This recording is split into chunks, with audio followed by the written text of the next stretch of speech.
ایک دن نبی پاک صلی اللہ تعالیٰ علیہ وسلم نے صحابہ سے پوچھا نا، بتاؤ مجھے دنیا میں سب سے بہترین عورت کون ہوتی ہے؟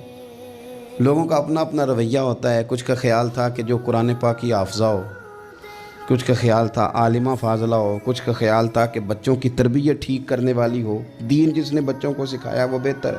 سب اپنے اپنے انداز میں بات کرتے ہیں، لیکن حضور نے فرمایا تم نے میری مراد کو پہنچے۔ حضرت مولا علی شیر خدا فرماتے میں پیچھے بیٹھا تھا، ذرا میں نے گردن جھکائی اور چھپ کے نہ، ویسے بھی قد مبارک بظاہر تھوڑا چھوٹا تھا حضرت علی کا، کہتے میں نکل گیا، حضرت فاطمہ کا حجرہ ساتھ ہی تھا، جا کے میں نے کہا فاطمہ حضور نے سوال پوچھا ہے۔ حضور نے پوچھا بہترین عورت کون ہوتی ہے؟ تو کسی نے کچھ بتایا، کسی نے کچھ بتایا، بات بن نہیں رہی، آپ ذرا جلدی سے بتائیں۔